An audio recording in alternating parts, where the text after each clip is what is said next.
A new police chief walked into his precinct undercover with a singular determined purpose: to observe his officers as they operated without the usual masks of pretense. He wished to see the department in its raw, unfiltered state, not through the polished lens of scheduled meetings or rehearsed welcomes. Yet nothing could have prepared him for what happened next. In a moment that would soon reverberate throughout the entire department, one white officer, convinced that the unassuming newcomer was nothing more than a nobody, spat in his face. That act of blatant disrespect set in motion a series of events that would lead to a shocking revelation, leaving everyone in the precinct reeling. It was a muggy Tuesday morning in August when Richard Nelson, the newly appointed police chief, stepped out of his car in the heart of Blue Ridge, a small city tucked away in the rolling hills of North Carolina. Clad in a simple plaid shirt, worn jeans, and scuffed sneakers, Richard did not appear to be the man who had spent over 2 decades rising through the ranks of law enforcement. And that was precisely his intention. As a black man assuming a leadership role in a precinct already mired in whispers of misconduct and long-held prejudices, he believed that the best way to understand the true nature of his department was to observe it without the usual formalities. The precinct's parking lot bustled with officers coming and going. Richard took a moment to scan the area, noting the casual banter and the occasional sidelong glance. No one seemed to recognize him. An unsurprising fact, given that his appointment had only been announced a few days earlier and he had chosen to keep a low profile until the official inspection later that morning. Adjusting the brim of his baseball cap, he took a deep breath. The weight of his mission, to root out the toxic culture festering within the department, pressed heavily upon him. Though he was no stranger to resistance, he knew that this job would test him in ways he had never imagined. As he approached the building, the faint sound of laughter drifted through the air. Richard stepped through the precinct's side entrance, blending seamlessly into the background amid the hum of casual chatter and the incessant ringing of telephones. The tiled floors shone under the harsh fluorescent lights, and the stale aroma of coffee lingered in the corridors. He walked slowly, his eyes absorbing every detail of the dynamics around him. Clusters of officers huddled near desks, some sharing jokes and stories, others immersed in paperwork. For a while, no one paid him much attention, until he paused near the break room. "Hey you!" A sharp voice suddenly cut through the ambient noise. Richard turned to see a white officer striding purposefully toward him. The man's face was set in a smug grin, and his badge clearly identified him as Officer Daniels. A few other officers leaned casually against the wall, watching with interest. Richard opened his mouth, intending to speak, but Daniels did not give him a chance. "Lost, are we? This isn't a shelter," Daniels sneered, his tone thick with condescension. "You need to take that mess somewhere else." His words landed like a punch, and for a split second Richard hesitated, unsure whether to correct this blatant disrespect immediately or let the scene unfold further. Before Richard could decide, Daniels stepped even closer, his voice rising so that all present could hear. "Didn't you hear me? Get out of here! We don't need people like you hanging around." Laughter erupted from the group of onlooking officers, and Richard clenched his jaw, his heart pounding in his chest. He tried to speak, but Daniels leaned in so close that their faces were almost touching, and then, without warning, the officer spat directly into Richard's face. Time seemed to slow down. Richard's breath caught in his throat as the warm saliva dripped down his cheek. The surrounding laughter grew louder. One officer even slapped a nearby table in amusement, while another muttered something about showing the riffraff their place. Richard's mind raced, but he fought to maintain his composure. Slowly, deliberately, he reached into his pocket and withdrew a clean handkerchief, using it to wipe the spit from his face. "Is this how you treat everyone who walks through these doors?" he asked in a calm but firm tone. Daniels merely smirked, replying with a dismissive sneer. "Only those who don't belong here." The group's laughter boomed again, yet Richard said nothing. Instead, he turned on his heel and walked down the hallway, leaving the derisive officers behind as he made his way toward the precinct's main office. Shortly thereafter, an intercom crackled to life, calling all personnel to the briefing room. The room soon filled with chatter as officers filed in, some carrying steaming coffee mugs, others laughing over inside jokes. Richard entered quietly through a side door, holding a folder embossed with the precinct's official seal. He stood just out of view, watching familiar faces as they occupied the room. Some officers still chuckled about the earlier incident. Then Captain Harris, a stout man with a greying moustache, stepped up to call for order. "All right, settle down everyone. We've got an important introduction today," Captain Harris announced, his voice carrying authority. The officers quieted, their curiosity piqued. Daniels leaned against the wall, arms crossed, his smug expression intact, clearly reveling in his morning mischief. Captain Harris cleared his throat. "As most of you know, Chief Caldwell retired last month. We have been eagerly awaiting his replacement, and it is my pleasure to introduce our new leader, a man with an impressive record and a clear vision for this department." At that moment, Richard stepped forward. His footsteps were measured and sure, and as he walked to the podium, the room fell into an expectant silence. He placed the folder on the lectern and slowly scanned the room. His calm yet resolute demeanor only heightened the tension. Daniels's smirk faltered, and the color drained from his face as recognition dawned on him. Other officers exchanged uneasy glances. Some whispered, while others stared at Richard with wide eyes. "Good morning," Richard began in a steady voice. "My name is Richard Nelson, and as of today I am your new Chief of Police." The silence that followed was deafening. Daniels's face turned a deep shade of red, his earlier bravado evaporating almost instantly. Richard's gaze lingered on Daniels for a moment longer than necessary before sweeping across the room. "When I arrived this morning," Richard continued, "I chose to come in plain clothes because I wanted to see the department through an unfiltered lens. What I witnessed was both eye-opening and unacceptable. In my brief time here, I have seen behaviors that are not merely unprofessional, they are downright intolerable." A murmur ran through the crowd, but Richard raised his hand to quiet it. "Let me make one thing perfectly clear," he said, his tone rising with controlled authority. "The culture that has been allowed to fester in this department ends today. Respect is not optional. It is the foundation upon which we build our work as law enforcement officers. Without respect, we fail not only one another but also the community we are sworn to protect." He paused, letting his words sink in, while every officer in the room shifted uncomfortably under his unwavering gaze. "Navigating that.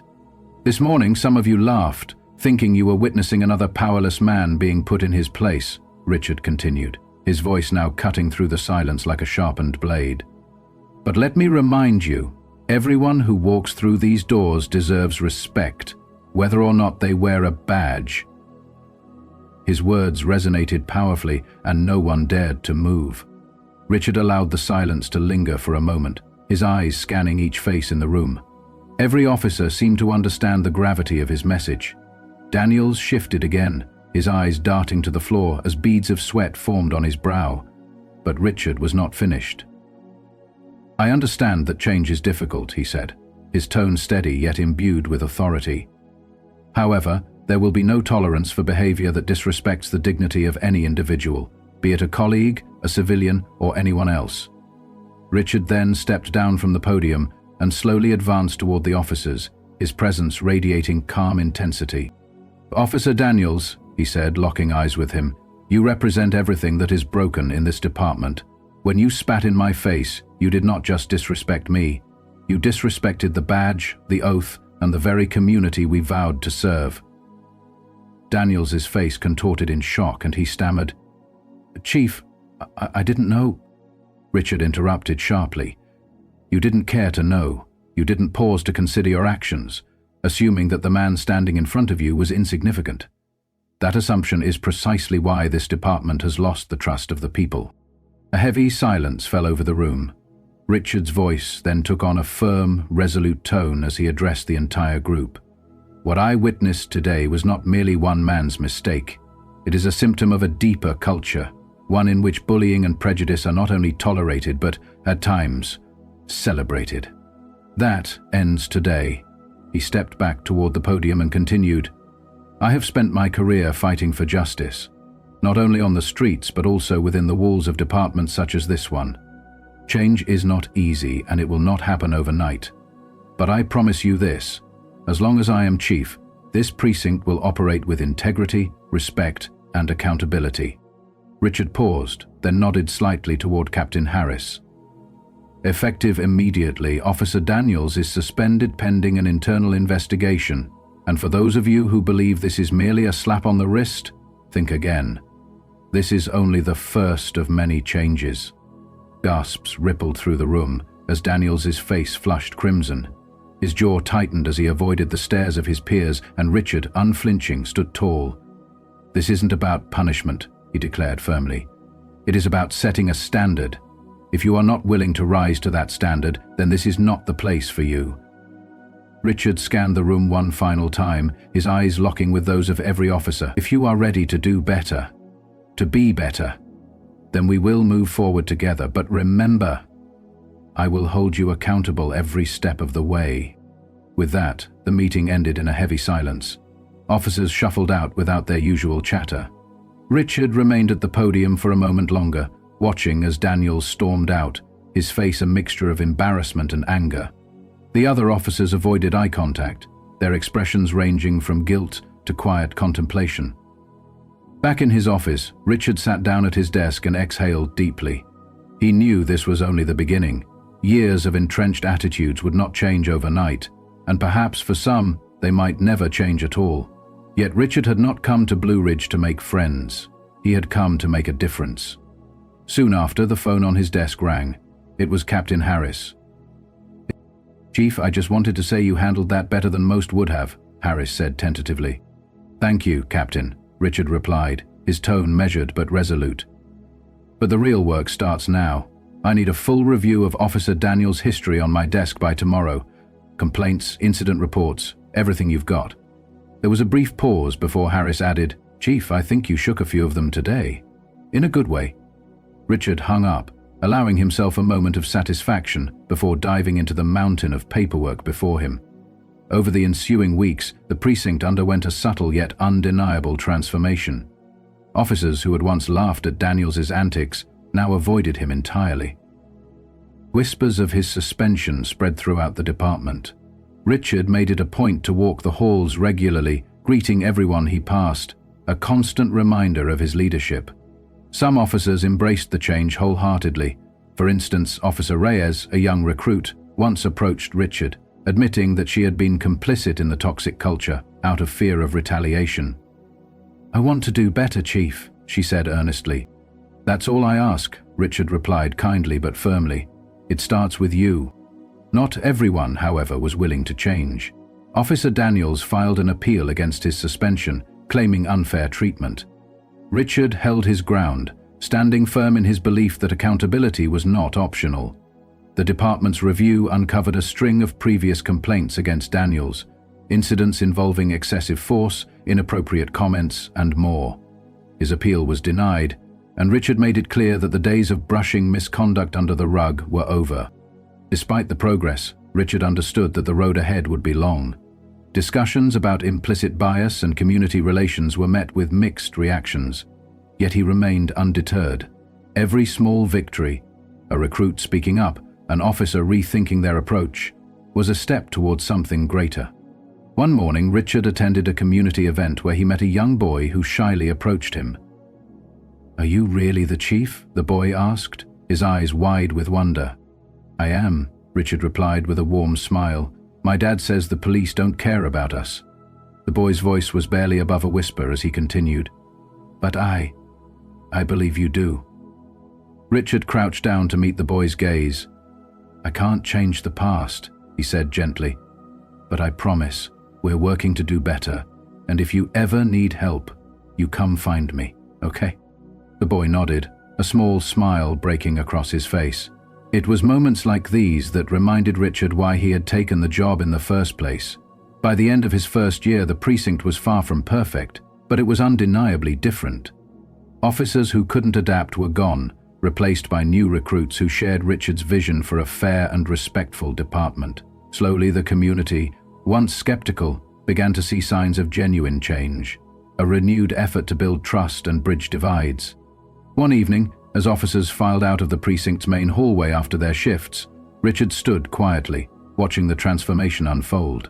The laughter and camaraderie felt different now, genuine, inclusive, and not at someone's expense.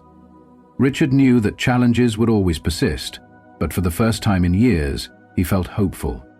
Change was never easy, but it was worth every struggle. In that moment, Richard reflected on all that had transpired since his first day at Blue Ridge. He thought of the harsh lessons he had learned, the courage it had taken to confront deeply entrenched prejudice, and the promise of a future where respect and accountability reigned. His own journey was just beginning, but already he could see the ripples of his actions spreading throughout the department and the community. Richard's experience taught him many lessons. First, he learned that true leadership is not about maintaining the status quo or clinging to the privileges of the past. Instead, leadership is about having the courage to confront uncomfortable truths and to set a higher standard for everyone. It is about the willingness to hold oneself and others accountable, regardless of rank or position. Second, Richard understood that change must start at the top. The culture of any institution is a reflection of its leadership. By addressing misconduct head-on and demanding respect for every individual, he was laying the groundwork for a new era, one in which integrity, fairness, and accountability were more than mere words. They were the very foundation of the department's identity. Third, the incident served as a powerful reminder that no matter how much power or authority one might hold, every person deserved respect. The scornful act of spitting in his face had not only disrespected Richard personally, but it had also undermined the very values that his badge symbolized.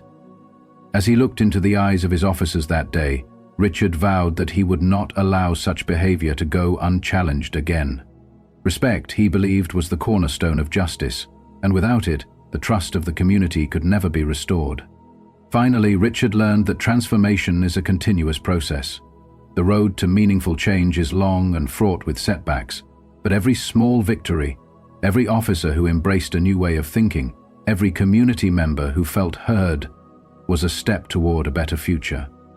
In his heart, he knew that while he could not change everything overnight, he could inspire others to rise above the old ways and to work together for a common good. Standing in the hallway that evening, watching the last of his officers depart, Richard's mind buzzed with possibilities. He reflected on the challenges ahead, the implicit biases that needed dismantling, and the long, hard work required to rebuild trust. But he also felt a deep sense of purpose. He had come to Blue Ridge not to make friends, but to make a difference. And in that mission, he was resolute. As the days turned into weeks, whispers of change began to spread, not only through the precinct, but throughout the community. Richard made it a point to walk the halls regularly, greeting everyone with a quiet strength that reminded them of the new standards he was determined to uphold.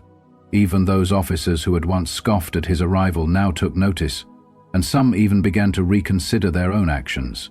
Young Officer Reyes, for example, approached him one day, admitting that she had been complicit in the toxic culture out of fear of retaliation. "I want to do better, Chief," she said earnestly. Richard's response was gentle yet firm. "That's all I ask. It starts with you." Though not everyone was willing to change, Richard pressed on. When Officer Daniels appealed his suspension, claiming unfair treatment, the department's review revealed a litany of complaints. Excessive force, inappropriate comments, and more. Daniels's appeal was denied, and Richard made it abundantly clear that misconduct would no longer be swept under the rug. Despite the progress, Richard understood that the road to genuine reform was long, and that conversations about implicit bias and community relations would be challenging. Yet every small step, every officer who re-evaluated their behavior was a victory in itself. At a community event one crisp morning, Richard encountered a young boy who approached him shyly. "Are you really the chief?" the boy asked, his eyes wide with wonder. Richard smiled warmly and replied, "I am, and I promise you, we're working to do better." The boy's simple, heartfelt response reminded Richard of why he had taken on this role in the first place, to ensure that every voice in the community was heard and respected, regardless of its volume or origin. That encounter reinforced Richard's belief that true leadership means not only enforcing rules, but also inspiring trust and understanding. By confronting prejudice and demanding accountability from his officers, he was forging a path toward a department and a community built on mutual respect. In the quiet moments after the meeting, as he sat in his office reviewing reports and reflecting on the day's events, Richard realized that while the challenges were daunting, the promise of change was real. He recalled the day's events, the audacity of Officer Daniels, the shocked silence that followed his confrontation, and the transformative power of holding someone accountable. Those moments had not only reshaped the culture of the precinct, they had ignited a fire of hope within him. Richard's resolve hardened. He knew that his mission was far from over, and that every day presented a new opportunity to champion integrity, fairness, and respect. In the months that followed, the precinct began to change. Officers who had once indulged in toxic behaviors were gradually replaced by new recruits who shared Richard's vision for a fair and respectful department. The community, initially skeptical, started to see signs of genuine reform. Conversations about transparency, accountability, and respect became more frequent, and a renewed effort to build bridges between the police and the public took shape. Richard's journey from the painful humiliation in the parking lot to the commanding introduction in the briefing room became a powerful symbol of transformation. His actions had not only exposed the deep-seated issues within the department, but also set in motion a movement for change that resonated throughout Blue Ridge. The lessons he imparted about the importance of respect, the need for accountability, and the power of transformative leadership became the cornerstone of his tenure as chief. In one of his final addresses of the year, Richard stood before a gathering of officers, community leaders, and local residents. "Change isn't easy," he told them, his voice resolute, yet empathetic. "It will not happen overnight, but every day each of us has the power to make a difference. Our actions, our words, and our commitment to justice are what will rebuild the trust between us and the community we serve. Let us not be defined by our past mistakes, but by the positive change we create together." His words were met with a mixture of nods, thoughtful silence, and ultimately applause, an acknowledgement of the difficult journey ahead and the hope that guided it. Richard's tenure as chief was marked not only by policy changes and disciplinary actions, but also by a renewed commitment to community outreach. He established regular town hall meetings where citizens could voice their concerns and offer suggestions directly. He made it a point to walk the beat alongside his officers, listening to the voices of those he served. These actions, small yet significant, slowly began to mend the frayed relationship between the police and the community. The legacy of that fateful day, the day when a white officer's disdain was met with the unwavering dignity of a new leader, endured long after the initial shock faded. Richard Nelson's bold stand against disrespect and prejudice inspired not only his own department, but also set an example for law enforcement agencies across the region. His insistence that every person, regardless of their rank or background, deserved respect, reshaped the culture of his precinct and ignited a broader dialogue about the values that should guide those sworn to protect and serve. Ultimately, Richard's journey taught him and everyone around him that true leadership is about more than just enforcing rules. It is about inspiring change, holding oneself accountable, and nurturing an environment where respect and integrity prevail. His commitment to transforming the precinct, starting from the very moment he was disrespected, became a beacon of hope, a reminder that even in the face of ingrained prejudice, change is possible when one is willing to stand up for what is right. In reflecting on his experiences, Richard often recalled that muggy Tuesday morning when everything changed. The image of Officer Daniels' sneer, the sound of laughter echoing in the corridor, and most of all, the transformative power of accountability, all served as a constant reminder that the fight for justice is ongoing and that leadership requires both courage and compassion. His journey underscored the importance of addressing not only individual acts of misconduct, but also the broader cultural issues that allow such behavior to persist unchecked. Richard's story and the lessons he imparted reverberated throughout Blue Ridge. In the end, he reminded everyone that while the road to reform is long and challenging, each small victory brings us closer to a future where every officer and every member of the community is treated with the dignity and respect they deserve. It is a legacy built not on the accumulation of wealth or power, but on the courage to stand up, speak out, and lead by example. As his tenure continued, Richard worked tirelessly to ensure that his message of accountability and respect was not just heard, but lived out every day. He encouraged his officers to examine their own biases and to embrace a culture of transparency.